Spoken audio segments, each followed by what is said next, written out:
കാര്യങ്ങൾ എപ്പോഴും ശ്രദ്ധിക്കുക. അതിലൊന്ന് സഹായിച്ചവരെ മറക്കാതിരിക്കുക, മറ്റൊന്ന് വിശ്വസിച്ചവരെ വഞ്ചിക്കാതിരിക്കുക. എപ്പോഴാണ് നമ്മൾ മറ്റുള്ളവർക്ക് ഭാരമായി തീരുന്നത് അവിടെ നിന്ന് മൗനമായി പിന്മാറണം. എവിടെയാണോ നമ്മൾ കരഞ്ഞത് അവിടെ നിന്ന് ചിരിക്കാൻ പഠിക്കണം. ആരാണോ നമ്മളെ പരിഹസിച്ചത് അവരുടെ മുന്നിൽ തല ഉയർത്തിപ്പിടിച്ച് ജീവിക്കാൻ പഠിക്കണം. ഒരു വ്യക്തിയോട് നമ്മൾ ക്ഷമിക്കുമ്പോൾ അയാൾ ചെയ്തത് എല്ലാം മറന്നു എന്ന അർത്ഥമില്ല. ക്ഷമിക്കുക എന്നത് നമ്മുടെ കടമയാണ്. ഓർത്തു വയ്ക്കുക എന്നത് നമ്മുടെ മുൻകരുതലും. സ്നേഹിക്കണം. സാഹചര്യം മാറുമ്പോൾ ഒഴിവാക്കുന്നവരെയോ അവഗണിക്കുന്നവരെയോ അല്ല, ഏത് സാഹചര്യത്തിലും കൂടെ നിൽക്കുന്നവരെ. സംസാരം എന്നത് ബന്ധങ്ങളുടെ ഹൃദയസ്പന്ദനമാണ്.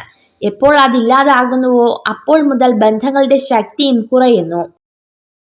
സ്വന്തം ആവശ്യങ്ങൾക്ക് വേണ്ടി മാത്രം സ്നേഹിക്കുന്നവരെ തിരിച്ചറിയാൻ കഴിയാതെ പോയാൽ അതു തന്നെയാണ് ജീവിതത്തിലെ ഏറ്റവും വലിയ പരാജയം.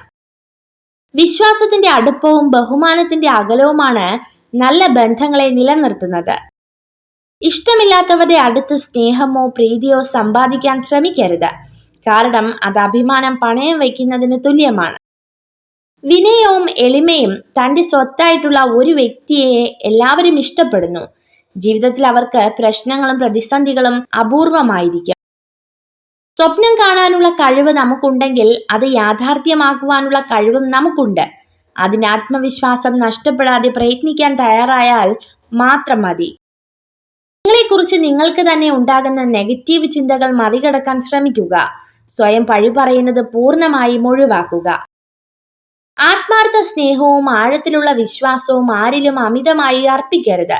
കാരണം മനുഷ്യൻ മാറും, ഒപ്പം അവരുടെ മനസ്സും.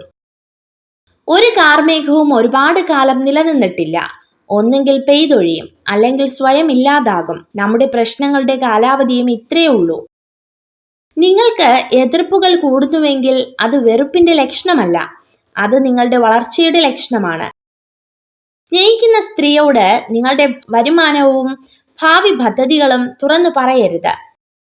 പഠിച്ചതെല്ലാം ഓർത്തു വെക്കാനായാൽ പരീക്ഷയിൽ വിജയിക്കാനാകും. അനുഭവിച്ചത് പലതും മറക്കാനായാൽ ജീവിതത്തിൽ വിജയിക്കാനാകും. നിങ്ങൾ ഈ വീഡിയോ കണ്ടതിന് നന്ദി. ഇതുപോലുള്ള കൂടുതൽ വീഡിയോകൾക്കായി ചാനൽ സബ്സ്ക്രൈബ് ചെയ്യൂ.